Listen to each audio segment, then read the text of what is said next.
नमस्कार मित्रांनो, स्वागत आहे तुम्हा सर्वांच्या ग्रोथ एम्पायर कम्युनिटीमध्ये. आणि मार्केटमध्ये परत एकदा खूप महत्त्वाचा IPO आलेला आहे. जसं की तुम्ही ऑनलाईन शॉपिंग सर्व व्यक्ती करतच असणार आहे. त्यामध्ये भरपूर सारे नावं आहेत. Amazon आहे, फ्लिपकार्ट आहे, मीशो आहे, भरपूर सारे नावं आहे. आणि त्यातल्याच एका महत्त्वाच्या कंपनीचा IPO आलेला आहे, ज्याचं नाव आहे मीशो. तर मीशोच्या ॲपवरून कोणी कोणी आतापर्यंत ऑर्डर केलेले आहेत, कशा प्रकारचा तुमचा रिव्ह्यू आहे त्या ॲपबद्दल हे पण सर्वांनी नक्की मला कमेंटमध्ये सांगायचं आहे. म्हणजे कंपनीविषयी आपल्याला अजून जास्त माहिती मिळेल. तर मी पण ऑर्डर केलेले आहे, तर चांगल्या प्रकारे तुम्हाला कमी रेटमध्ये तिथं मिळतात. फक्त डिलिव्हरीला थोडंसं डिले लागतो, असा माझा पर्सनल रिव्ह्यू आहे. तुम्ही पण तुमचं काय म्हणणं आहे मीशोच्या ॲपविषयी ते पण मला तुम्ही चॅट बॉक्समध्ये नक्की सांगायचं आहे. आता आपण IPO बद्दल चर्चा करू. का IPO जो काय आहे तो आता आलेला आहे या कंपनीचा. आणि टोटल 5,421 कोटी रुपयाचा इथं IPO असणार आहे मित्रांनो. आणि फ्रेश इश्यू याच्यामध्ये आहे 4,250 कोटी रुपये. म्हणजे ती चांगली गोष्ट आहे की याच्यामध्ये फ्रेश इश्यू जो काय आहे तो एवढा जास्त आहे. म्हणजे हे जे काही पैसे आहेत ते कंपनीसाठी वापरले जाणार आहेत. कंपनीचे जे काही वेगळे कामं असताना आहे त्याच्यासाठी हे जे काही पैसे आहेत ते वापरले जाणार आहेत. आपण जर OFS जर बघितलं तर 1,171 कोटी रुपयांचं इथं OFS पण आहे, जो की ठीक आहे. म्हणजे जो काही रेशिओ आपण जर बघितला ना, तर इथं फ्रेश इश्यू जो काही तो मोठा आहे. म्हणजे जास्तीत जास्त जे काही पैसे आहेत ते कंपनीसाठी वापरले जाणार आहेत. आणि एजन्सी म्हणजे आताचे जे काही शेअर होल्डर आहेत ते पण थोडंसं त्यांचा माल विकणार आहेत. 1,171 कोटी रुपये ते पण त्यांचे काढणार आहेत. सो ठीक गोष्ट आहे. आपण जर बघितलं तर ही पॉझिटिव्ह गोष्ट आहे की नाही तर आत्ताचे जे काही IPO आता आहे तुम्ही जर बघितलं सगळे OFSच येत आहेत जास्तीत जास्त करंटली. बट ह्या IPO मध्ये ती एक पॉझिटिव्ह गोष्ट आहे का पूर्ण OFS नाही तर फ्रेश इश्यू पण याच्यामध्ये भरपूर आहे. आणि हे जे काही पैसे असणार आहे ना ते हे मेनली वापरणार आहे त्यांचा AI वरती भरपूर जास्त भर चालू आहे. AI ला ते कशा प्रकारे इंटिग्रेट करू शकता आहे त्यांच्या ॲपमध्ये. तर त्यासाठी त्यांना जे पण एम्प्लॉय हायर करायचे आहे ते त्यांची जे पण सॅलरी द्यायची आहे ते त्यासाठी हे जे काही पैसे ते वापरले जाणार आहेत. क्लाउड इन्फ्रास्ट्रक्चर पण त्यांच्याकडे, कारण यांच्याकडे कितीतरी करोडो लोकांचा डाटा आहे. मग तो जो काही डाटा आहे तो मॅनेज करायला आपलं जे काही क्लाउडचं इन्फ्रास्ट्रक्चर ते पण महत्त्वाचं लागत असतं. त्यासाठी पण जवळपास 1,400 कोटी रुपये वापरले जाणार आहेत पूर्ण इन्फ्रास्ट्रक्चर बागण्यासाठी. आणि शिवाय बाकीचे जे काही आहेत ना, तुम्ही जर यांच्या अजून जास्त ग्रोथसाठी हे वेगवेगळ्या कंपन्यांसोबत टायअप पण करणार आहेत, इनिशिएटिव्ह पण करणार आहेत. आणि शिवाय ॲक्विजिशन सुद्धा करणार आहेत. म्हणजे बाकीच्या पण काही काही कंपन्या खरेदी करणार आहेत, हे करणार आहेत. अशा भरपूर साऱ्या गोष्टींसाठी त्यांना 1,000 कोटी रुपये पाहिजे आहेत. असे टोटल 4,200 कोटी रुपये वापरले जाणार आहे, जे की चांगल्या पर्पजसाठी वापरले जाणार आहेत. याच्याने कंपनीला नक्की फायदा होणार आहे. आता आपण जर याच्या इम्पॉर्टंट जर गोष्टी जर बघितल्या तर 2015 मध्ये कंपनी चालू झाली होती. आणि ई-कॉमर्समध्ये जर ही कंपनी जर बघितली तर भरपूर चांगल्या प्रकारे काम करते आहे. आपण जर बघितलं तर मल्टी साइडर प्लॅटफॉर्म आहे. याच्यामध्ये सर्व जे काही विक्रेते आहेत ज्यांना माल विकायचा आहे ते विकून पण शकता आहात, ज्यांना पण माल खरेदी करायचा आहे ते खरेदी करू शकता आहात. काही कंटेंट क्रिएटर्स पण आहे जे पण याच्यावर जे पण प्रोडक्ट आहे त्याचा रिव्ह्यू बनवतात, ते बनवतात. असे कंटेंट क्रिएटर पण यांच्याकडे भरपूर आहेत. आणि लॉजिस्टिक्सचे पार्टनर्स पण आहेत डिलिव्हरीसाठी. आणि मीशोच्या ब्रँड नेहमी त्यांनी इथं ई-कॉमर्सचं जे काही मार्केट प्लेस आहे ते चालवलेलं आहे. आणि याच्यामध्ये सगळ्यात इम्पॉर्टंट गोष्ट म्हणजे तुम्ही जर याचे जे प्रोडक्ट जर बघितले ते भरपूर स्वस्तामध्ये मिळतात.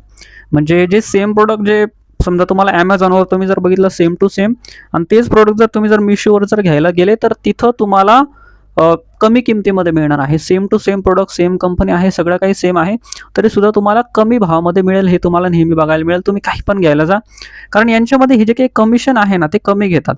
Amazonवाले जे काही आहे ते कमिशन खूप जास्त घेतात विक्रेत्यांकडून, त्यांच्याकडून. म्हणून तो जो काही त्याचा काही प्रोडक्ट असतो आपल्याला थोडंसं महागामध्ये मिळतो. तसं हे काय करतात, त्यांचं जे काही कमिशन आहे ते खूप कमी आहे. आणि हे प्लॅटफॉर्म फीज पण आपल्याकडून घेत नाही जास्त. त्याच्यामुळं प्रोडक्ट जर आपण जर बघितले तर भरपूर स्वस्तामध्ये आपल्याला तसं मिळतं. तर ज्यांना पण प्रोडक्ट खरेदी करायचे आहे त्यांच्यासाठी पण स्वस्तामध्ये प्रोडक्ट मिळतात. आणि ज्यांना पण विक्री करायची आहे त्यांचा पण खर्च कमी होतो. Amazonवर त्यांना जास्त चार्जेस द्यावे लागतात, तसं इथं प्रोडक्ट केल्यावर जास्त चार्जेस द्यावे लागत नाही. तो दोघांचा पण इथं इम्पॉर्टंट फायदा असणार आहे. आपण जर पुढे जर यांचे नंबर जर बघितले ना, त्यांचे ग्राहक पण खूप चांगल्या प्रकारे वाढत आहे. मीशोवर आपण आतापर्यंत जर बघितलं 30 सप्टेंबर 2025 पर्यंत जर बघितलं तर 7 लाखाहून जास्त यांचे सेलर्स आहेत जे सेलिंग करता आहेत. आणि 234 मिलियन यांचे युजर्स आहेत. 234 मिलियन म्हणजे जवळपास 23-24 कोटी. आपण कोटींमध्ये जर बघितलं 23 ते 24 कोटी लोक जवळपास यांचे जे काही प्रोडक्ट आहे ते वापरता आहेत. म्हणजे खूप मोठी गोष्ट आहे. पूर्ण भारताभरामध्ये हे जे काही ॲप आहे ते वापरले जात आहे. 24 कोटी यांचे जवळपास युजर्स आहेत. आणि खूप चांगल्या प्रकारे ही जी काही कंपनी आहे काम करते आहे. भरपूर सारे यांचे डिलिव्हरी पार्टनर आहेत, सेंटर्स आहेत, ट्रॅक ऑपरेटर्स आहेत. चांगल्या प्रकारे कंपनी काम करते आहे आणि यांचे एम्प्लॉई जर बघितले आपण शेवटी 2082 यांचे फुल टाईम एम्प्लॉईज आहेत आत्तापर्यंत आपण जर बघितलं तर. सो ओव्हरऑल कंपनीचा बिझनेस मॉडेल जर आपण बघितलं, कंपनीची जर ग्रोथ बघितली चांगल्या प्रकारे असणार आहे. आता आपण जाऊया डायरेक्टली फायनान्शियलकडे, काही नेमकं फायनान्शियल कशा प्रकारे म्हणता आहेत आणि आयपीओच्या इम्पॉर्टंट डेट्स काय आहेत. सो डेट जर आपण जर बघितलं 3 तारखेला सध्या आयपीओ इथं ओपन होणार आहे आणि आयपीओ क्लोज होणार आहे 5 तारखेला. सो 3 ते 5 तुम्हाला वेळ असणार आहे. 5 तारखेला संध्याकाळी 5 वाजेपर्यंत तुम्हाला आयपीओला अप्लाय करण्यासाठी वेळ असणार आहे. लक्षात ठेवायचे, रात्री कोणीही अप्लाय करायचं नाही. आणि आयपीओला हे लक्षात ठेवायचं आहे, रिटेलमध्ये आपण करतो आहे. सो तुम्हाला इथं अप्लाय करण्यासाठी मल्टिपल लॉटने अप्लाय करावं लागणार आहे, कारण भरपूर लोक अप्लाय करणार आहेत. म्हणून मल्टिपल लॉटने अप्लाय करायचं आहे. मल्टिपल लॉटने कशा प्रकारे काय करायचं आहे त्यावर तसं मी एक वेगळा व्हिडिओ बनवला आहे, तो पण तुम्ही बघू शकता. आता याच्यामध्ये आपण फायनान्शियल जर बघितले, याचे त्यांचे ॲसेट जर बघितलं ना, ते चांगल्या प्रकारे आपल्याला वाढताना दिसत आहे. ती पण एक गोष्ट आहे. इन्कम पण यांची चांगल्या प्रकारे वाढलेली आहे. फक्त एक इम्पॉर्टंट गोष्ट आहे की ही जी काही कंपनी आहे ती लॉसमध्ये आहे. ठीक आहे, ती एक महत्त्वाची गोष्ट आहे.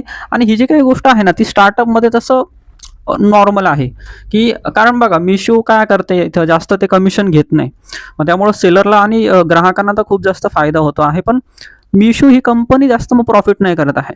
ही स्टार्टअप कंपनीमध्ये हीच गोष्ट महत्त्वाची असते की ती जी काही कंपनी आहे तिला पहिले भरपूर जास्त मार्केटिंगसाठी एक्सपेन्सेस करावं लागतात. प्रोडक्ट जे काही असतात त्यांना डिस्काउंटमध्ये द्यावे लागतात, भरपूर जास्तचे खर्च करत नाही, हे करत नाही आहे, ज्यामुळं की त्यांना जे काही प्रॉफिट आहे तो प्रॉफिट त्यांना होत नाही. बट नंतर जाऊन त्यांना प्रॉफिट होत असतो. जसं की झोमॅटोमध्ये आपण बघितलेलं आहे, स्विगीमध्ये बघितलेलं आहे, भरपूर कंपन्यांनी बघितलेलं आहे. या सर्व कंपन्यांनी आपल्याला पैसे कमवून दिलेले आहेत. झोमॅटोचा पण चांगल्या प्रकारे पैसे कमवून दिले आहेत, स्विगीने पण कमवून दिले आहेत. सो अशा प्रकारच्या कंपन्या पहिले जर बघितलं लॉसमध्ये असतात, बट त्यानंतर इव्हेंच्युअली प्रॉफिटमध्ये नक्की त्या जात असतात. यांच्या लॉसमधून प्रॉफिटकडे जर आपण बघितलं, चांगल्या प्रकारे यांची ग्रोथ आहे, तर ती ठीक आहे. आणि लवकरच ही एक कंपनी कदाचित प्रॉफिटेबल होऊ शकते पुढच्या 1-2 वर्षांमध्ये. तर ती गोष्ट आहे. इबिटा पण यांचा मायनसमध्ये आहे, कारण लॉसमध्ये आहे, तर इबिटा पण मायनसमध्ये आहे. नेटवर्क जर बघितली ती चांगली आहे. आणि बॉरोईंग आपण जर बघितली, म्हणजे कर्ज यांनी बिलकुल घेतलेलं नाही, ती एक खूप पॉझिटिव्ह आणि महत्त्वाची गोष्ट आहे. कर्ज बिलकुल यांनी घेतलेलंच नाही, झिरो कर्ज आहे, झिरो डेटवाली कंपनी आहे. ती एक आपल्यासाठी पॉझिटिव्ह गोष्ट असणार आहे. यांचे KPI आपण जर बघितलं तर रिटर्न ऑन नेटवर्थ तर मायनस आहे, कारण ही कंपनी लॉसमध्ये आहे. Price to book value ratio जर बघितला तर 30च्या आसपास आहे, म्हणजे हाय व्हॅल्युएशनला ही कंपनी सध्या येते आहे. आता व्हॅल्युएशन बघून तसं फायदा नाही, कारण ऑलरेडी कंपनी लॉसमध्ये आहे. व्हॅल्युएशन तर आपण तेव्हा बघू शकतो की जेव्हा कंपनी प्रॉफिटमध्ये असेल. लॉसमध्ये आहे तर PE रेशो पण बघून काही फायदा नाही, मायनसमध्ये आहे PE रेशो, मायनसमध्ये PE रेशो बघून काही फायदा पण नाही. सो व्हॅल्युएशन जर बघितलं ना आपण, व्हॅल्युएशनला आपण काय करू शकतो आहे की यांची मार्केट कॅप असणार आहे जवळपास 50,000 कोटी रुपये. त्यांचं आपण जर सेल्सचे आपण किंवा रेव्हेन्यूशी आपण जर कम्पॅरिझन जर केलं इथं, तर रेव्हेन्यू आणि इन्कमशी आपण जर थोडंसं कम्पॅरिझन जर केलं, जवळपास 10 ते 12,000 कोटी रुपयाचं यांचं इन्कम जे काही ते असू शकते आहे या क्वार्टरमध्ये, आपण जर एंडिंगपर्यंत जर बघितलं तर त्याप्रमाणे जर बघितलं ना, व्हॅल्युएशन जे काही ते चांगलं आहे, म्हणजे 1:5 इथं रेशो आहे. तुम्ही जर बघितलं यांचं सेल्स पासून ते मार्केट कॅपचा जो काही रेशो आहे तो जर आपण जर बघितलं तर 5 पट आहे, जो की ठीक आहे, खूप जास्त नाही. 10,000 कोटींची सेल्स करता आहे, 10-12,000 कोटींची, आणि 50,000 कोटींची यांची मार्केट कॅप आहे. सो त्या हिशोबाने जर बघितलं तर ठीक आहे. उद्या जेव्हा पण कंपनी प्रॉफिट करेल तर प्रॉफिट पण मोठा असणार आहे, कारण 10,000 कोटी जर कंपनी जर सामान विकते, त्यावर जर उद्या जर ते प्रॉफिट, कारण हळूहळू तर ते चार्जेस वाढवतील.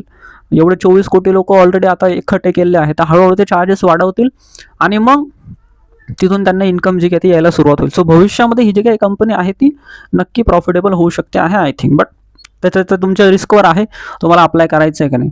आता याच्यामध्ये इम्पॉर्टंट एक गोष्ट आहे की याचं आपण थोडंसं पीअर कम्पॅरिझन करू की बाकीच्या कंपन्या नेमका कशा प्रकारे काम करत आहेत या सेगमेंटमध्ये, ज्या कंपन्या ऑनलाईन काम करतात. तर त्यामध्ये एटर्नल आहे सगळ्यात पहिले, म्हणजे झोमॅटो आहे आपला, तर तो चांगल्या प्रकारे काम करतो आहे, ते तर झाले आता प्रॉफिटेबल, ठीक आहे. पण त्यांचा PE रेशो खूप जास्त आहे एटर्नलचा आपण जर बघितलं तर. बाकी स्विगीचा यांचं इथं काही दिलं नाही आहे तसं. त्यानंतर विशाल मेगामार्ट जर बघितला, त्यांचा पण PE रेशो भरपूर आहे. एव्हेन्यू सुपरमार्टचा पण भरपूर आहे. त्यांचा PE रेशो तर जास्त असतो. काही ज्या काही कंपन्या आहेत त्या लॉसमध्ये पण आहेत, जसं की आता मिशो समजा लॉसमध्ये आहे, स्विगी पण अजून आहे लॉसमध्ये, ब्रेन बीज आहे ते पण लॉसमध्ये आहे बाबा, बाकीच्यांचा जो काही पी रेशो आहे तो जास्त आहे, भले प्रॉफिटेबल असले तरी पण. सो ती पण एक महत्त्वाची गोष्ट. स्टार्टअपमध्ये काय असतं ना, थोडंसं आपलं रिस्क असतं, की जे काही स्टार्टअप असतो तो पहिले लॉसमध्ये असतो, पण नंतर तो इव्हेंच्युअली प्रॉफिटमध्ये येऊ शकतो आहे. आणि जेव्हा पण तो प्रॉफिटमध्ये येतो तेव्हा त्याच्यामध्ये खूप जास्त रिटर्न्स बनतात, जे की आपण झोमॅटोमध्ये पण बघितलेलं आहे. 50 रुपयापासून 300 रुपयापर्यंतचे आपण रॅली बघितलेले आहे झोमॅटोमध्ये, आणि हे याच्यामध्ये पण आपल्याला दिसू शकतं आहे. जर लॉंग टर्मसाठी तुम्ही पाहिलं तर याच्यामध्ये पर्स्पेक्टिव्ह करू शकता आहात, बट लगेच खरेदी केलं पाहिजे असं काही घाई नाही. नंतर तुम्ही IPOच्या नंतर जरी खरेदी केलं तरी पण चालेल, कन्सिडर करू शकता आहात. किंवा तुम्ही कंपनी प्रॉफिटेबल झाल्यानंतर खरेदी केलं तरी पण चालेल, तोपर्यंत थोडंसं महाग मिळेल एवढं असू शकतं आहे. जे पण रिस्की इन्व्हेस्टर आहेत ते आत्ता पण पाहिलं तर लॉंग टर्मसाठी करू शकता आहात, बट जास्त करून जे पण एकदम सेफ इन्व्हेस्टर आहेत त्यांना मी म्हणेल की तुम्ही थोडंसं थांबून घ्या. जेव्हा कंपनी प्रॉफिटेबल होईल मग तुम्ही याच्यामध्ये इन्व्हेस्टमेंट करू शकता आहात. आता तुमचं काय म्हणणं आहे मिशोच्या IPOवर हे मला नक्की कमेंटमध्ये तुम्ही सांगायचं आहे. आणि व्हिडिओला जर लाईक केलं नसेल तर लाईक करा, चॅनलला सबस्क्राईब केलं नसेल तर पटकन सबस्क्राईब करायचं आहे.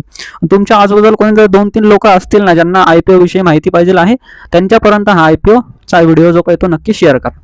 आता मी तुम्हाला माझं फायनल वर्डिक्ट सांगतो आहे की IPOला अप्लाय करायचं आहे का नाही. फायनल वर्डिक्ट हे आहे की IPOला नक्की तुम्ही अप्लाय करू शकता आहात. याचा आपण GMP जर बघितला ना तो आता 30 ते 40% आसपास चालू आहे.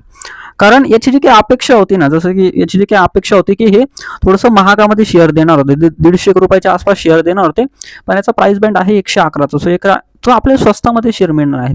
111 रुपयाला एक शेअर मिळणार आहे, जो पहिले थोडंसं महाग व्हॅल्युएशनला देणार होते, पण व्हॅल्युएशन यांनी जास्त ठेवलेलं नाही. 111 रुपयाने आपल्याला शेअर जे काही ते मिळणार आहे. सो ती एक महत्त्वाची गोष्ट असणार आहे. आणि पहिले याच्यामध्ये OFS पण जास्त होता, पण त्यांनी काय केलं 30-40% OFS जो काही तो कमी केलेला आहे. त्यामुळं पण लोकांमध्ये खूप जास्त पॉझिटिव्हिटी आहे की यांनी OFS कमी केलेला आहे आणि शेअरची किंमत पण कमी केलेली आहे. तर यामुळं ही जी काही कंपनी याचा GMP सध्या चालू आहे 30 ते 40% आसपास, काही काही प्लॅटफॉर्मवर तुम्हाला 45% पण दिसेल. सो GMP जो काही तो खूप चांगला चालू आहे. सो लिस्टिंग इनसाठी तुम्ही नक्की याला अप्लाय करू शकता आहात. पण एक गोष्ट नेहमी लक्षात ठेवायची आहे, अप्लाय जर तुम्ही करत असाल तर मल्टिपल लॉटने अप्लाय करायचं आहे, मल्टिपल अकाउंटने अप्लाय करा. तुमच्या घरच्यांच्या पण तुम्ही अकाउंटने अप्लाय करायचं आहे, म्हणजे तुमच्या अलॉटमेंटचे चान्सेस नक्की वाढणार आहे. सो व्हिडिओ जर आवडला असेल तर लाईक नक्की करा, आणि तुम्हाला व्हिडिओ कसा वाटलेला आहे मला कमेंटमध्ये सांगायचं आहे. धन्यवाद.